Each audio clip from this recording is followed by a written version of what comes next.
Hi there, and welcome again to the Explaining History podcast. And this is another one of my kind of updates that I'm calling them. They began with looking at Ukraine, but I'm broadening out the update. We'll try to do as many as we can during the week in order to just look at the ever evolving nature of international affairs and contemporary politics. And of course, the big news story in the world today is Sunday's victory of Emmanuel Macron in France for the French presidential election against the rival candidate Marine Le Pen. This is of huge significance. The fact that Macron, as an incumbent, has won again, as with many democratic countries the world over, the French electorate tends to punish incumbents. And Macron has seemed to buck this trend. Secondly, he has triumphed over the Front National's candidate for a second time, Marine Le Pen. And this, again, really needs to be unpacked, the significance of this and what this shows us. Okay, so Macron, this surprise candidate from the 2017 presidential election, who in his En Marche program managed to really come from politically from nowhere to defeat the established political parties. A phenomenon which really showed how much the centre left and the left in general had decayed in France since the economic crisis, since 2008 and beforehand. A phenomenon that we've seen throughout the rest of Europe, and really is largely the product of socialist parties across Europe making devil's bargains with kind of neoliberal capital and ultimately losing anything that was recognisable as a left programme and alienating left voters and all that sort of thing. And Macron was the beneficiary of all of this. His own version of sort of centrist politics, which is heavy on rhetoric and light on detail, rather kind of Obama-esque kind of slogans of hope and change, where ultimately he's quite a conservative figure, one who is more than happy to mobilise anti-Islamic racism when it suits him, to appeal to French capital and banks against the interests of the ordinary French working class. You know, your standard centre-right European politician. And yet he's managed to defeat Le Pen. Marine Le Pen, who became the leader of the Front National in 2011, she took over from her father, Jean-Marie Le Pen. Jean-Marie Le Pen, who in the early 2000s had led a series of kind of shock political upsets to take this sort of fringe fascist movement and bring it into sort of electoral viability. I think it was 2002 he scored about I think it was about 12 to 13% in the French presidential elections. In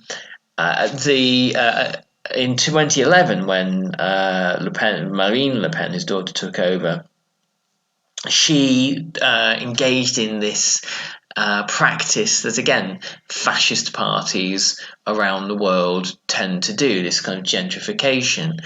The British National Party in Great Britain, which has deep roots and connections and origins in the National Front, street fighting, racist, fascist organisation of the 60s and 70s, began to try to gentrify itself to have its representatives trying to use the language of mainstream politics, wear suits and that kind of thing. Well, Marine Le Pen took things further. I don't think it's possible to treat any of this with any kind of great deal of credibility. You should be hugely sceptical of any fascist or supposedly former fascist party that begins to use the language of liberal democracy. But yet she threw the Holocaust deniers out of the party. Purely as a result of it kind of impacting electability. She began to dial down the overtly racist rhetoric, the more authoritarian language of reintroducing the death penalty in France was abandoned, and post-Brexit, the many far right parties across Europe have harboured dreams of escaping from the European Union. And post-Brexit, the appetite for this in France, even in the most Eurosceptic parts of France, has dramatically dwindled because the rest of Europe has had a little taste of what it looks like, and it's not very attractive at all. So post-Brexit, Marine Le Pen dropped the rhetoric of French exit from the European Union. It's strongly suspected that had she become president, her strategy would have been to ally with countries like Viktor Orban's Hungary and to gradually to stay within the European Union, the customs union and the single market and the euro and the Schengen area, but gradually undermine the rule of law within the EU to allow whatever reactionary policy she would wanted to have introduced into France. But fortunately, these things are not going to happen, at least not for another 5 years. The way in which centrist commentators and politicians from around the world are talking about Macron's victory seems oddly reminiscent of the character in the horror movie who assumes that the monster's being killed and is feeling all a bit too cocky, and we know what happens to that character. I think it's important to be very circumspect at this moment that an openly fascist party, even one that claims to have gentrified itself, polled 42% in a French presidential election. This is the closest that we have come to an openly fascist leader. I mean, de Gaulle had his moments, in all fairness, coming close to power in France. Irrespective of how well Macron actually did in the end, one of the reasons for Macron doing well is because in the first round of voting, Mélenchon, the socialist candidate, was defeated largely because a variety of other small socialist parties fielded their candidates and devoured one another's vote. Mélenchon directed his supporters to support Macron, to vote for Macron. So you have a left candidate saving the bacon of a centrist candidate to prevent a fascist candidate coming to power. Now, unless Macron in the next 5 years can do what is required in order to appeal to those voters, to create social policies that they will find attractive, then the chances of the same set of circumstances being repeated at the 2027 presidential election are looking less optimistic. We have to be, I guess, glad. I mean, of course we have to be glad that we have not woken up to a fascist president in France. One reason above all for that is that it would have presented Putin's Russia with an historic opportunity. The links between Putin's regime and the Front National in France are pretty open and explicit. There's clear evidence of assistance, political and potentially financial, there. Matteo Salvini in Italy, Nigel Farage in Great Britain, and a whole host of other far-right characters across Europe have been immensely outspoken over the last few years in their admiration for Vladimir Putin. And this cannot be anything other than orchestrated, financed, funded, and part of a kind of a projection of Putinist soft power, and to have a Putin supporter in France at this stage would have been nigh on catastrophic for the fortunes of Ukraine and for the unity of the European Union, and a whole host of other considerations. So Western liberal democracy has had a very, very lucky escape. And what the next 5 years holds is an interesting question. Now, France itself has had a fascist movement since the end of the Second World War. The Front National itself was founded by a French SS officer, Pierre Bousquet, who served in the Waffen-SS Charlemagne division. The SS recruited soldiers from all over occupied Europe. There were Belgian, Danish, French, and Dutch SS units who fought everywhere between Russia and all the way back to the Battle of Berlin. And Bousquet himself was a prime example of how the kind of the afterlife of Nazism lingered on in sort of in often hidden ways across Europe. If you ever get the chance to read Tony Judd's amazing essay from the Houses of the Dead, his argument is that modern Europe is built on the ashes of the Holocaust, and that modern historical memory is shaped by the experience of mass complicit mass kind of complicity in the Holocaust across Europe, and France is no different. The Vichy regime in France was a willing deporter of Jews to the Drancy transit camp, and from there to the Reinhard camps in Poland and Auschwitz-Birkenau, where they were murdered en masse. And the connections between the legacy of Nazism and institutions like the Waffen-SS and European fascism is something that slightly sets European, continental European fascism apart from British or American iterations of fascism. There aren't really any in the various British fascist parties that have existed after the Second World War. There isn't anyone that's really sort of served in the SS. That was not possible. So there is that direct lineage from Nazism all the way through to the Front National. This is what Marine Le Pen has sought to distance herself from.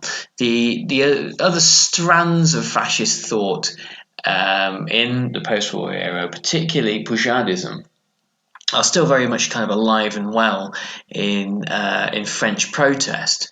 Bourgeoisism was this kind of localism, this idea that the kind of the little guy, the independent farmer, the trader, the artisan, the baker, the small bourgeois was under threat at the end after the Second World War, not just from the evils of socialism, but also from kind of American consumerism and mass culture, threatening to sweep away a greatly weakened France.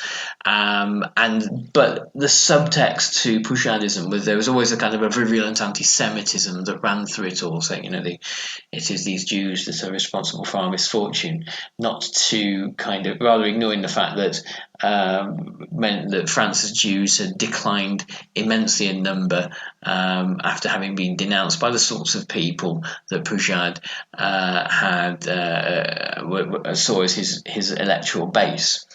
So from this kind of rich tradition, which is also mixed with a kind of virulent Islamophobic hatred, that's a kind of a key part of French fascism, directed mainly against poor and working class Algerians, Moroccans, and Tunisians who came to work in France. These obviously former French colonies.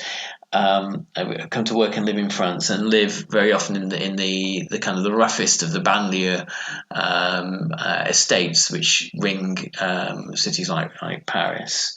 And there is this kind of view that these are non-French citizens, even though the way that French citizenship always worked, even when France had an empire, was that colonial subjects were citizens of France. This kind of anti-Islamic cultural warfare that goes on, which was, for the avoidance of doubt, weaponized by Macron and by people like Nicolas Sarkozy, and all the way back to Jacques Chirac. These centre ground, supposedly liberal politicians who are the kind of the bulwark supposedly against the fascism of Marine Le Pen, are perfectly happy to engage in a little bit of racism when it suits them. Here's the blind spot. So there are commentators around the world who breathe in this big sigh of relief, saying, "Oh, hurrah! Macron is.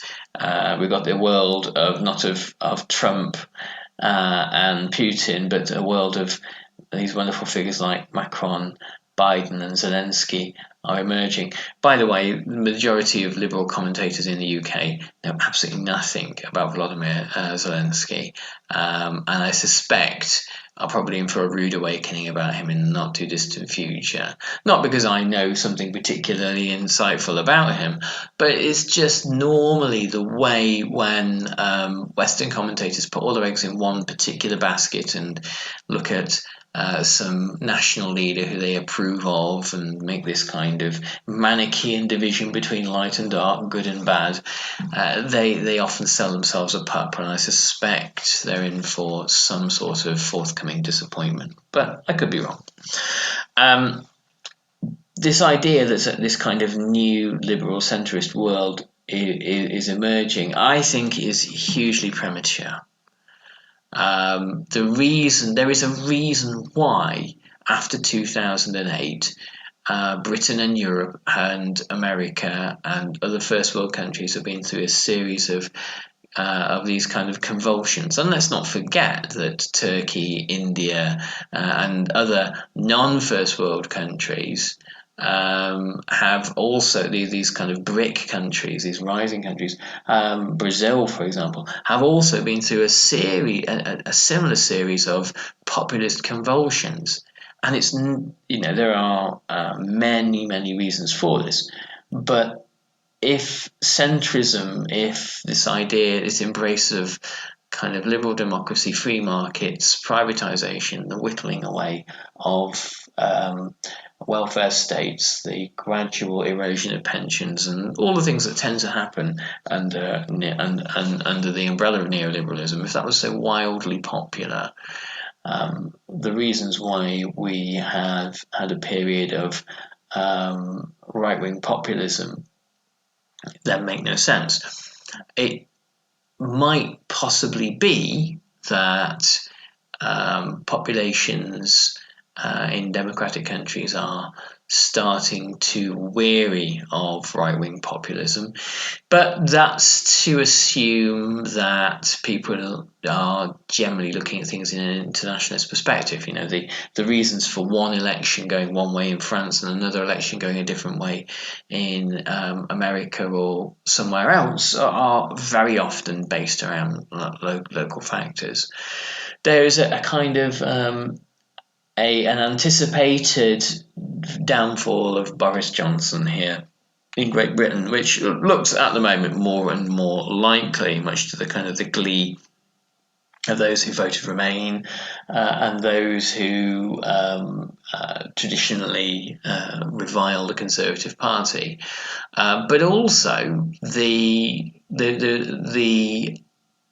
bulk of Conservative voters appear to be wearying of the kind of the endless chaos and scandal that is kind of endemic within right-wing populism. Part of the whole strategy is to cause so much chaos that people can't remember one scandal after the last one has dropped. This may well have had its day, but again, let us not get ahead of ourselves. It's easy to become very premature about these sorts of things. So here on the update, we are looking at a world situation which is very, very fluid. I mean, as it always is, but particularly at the moment. I sense what this means for Ukraine is something quite fundamental. There have been visits between Antony Blinken, Biden's foreign secretary, and whoever the defense secretary in America is at the moment. A clandestine or semi-clandestine visit to Ukraine in the last day or so, and this can only be informed by the victory of Macron in France, the relief probably in the White House that we're not going to have a French Trump dancing to Putin's tune. And it looks like already the second wave of the Russian offensive in the Donbass is not going very well. So perhaps all this needs is the mass inflow of more weapons from Europe in order to turn Putin's troops in Ukraine into a rout. I certainly think that's what America and most European capitals are hoping for. But the failure to secure a reliable ally in France must be to some degree a setback for Putin, or perhaps something he'd already factored in as a long shot anyway. We do know that the man, despite what is said about him, and the attempt to portray him as some sort of deranged madman is anything but. He's quite an astute and calculating individual. Anyway, we're going to finish there, and I'll see if we can drop another update tomorrow. Thanks for listening, and do check us out at explaininghistory.org. There's all sorts of resources and links to old episodes there, and other stuff, a bit of writing. And if you can back the podcast on Patreon, that's always gratefully received. And if not, just pass it on to someone that might find it interesting. Thanks very much. Take good care. All the best. Bye.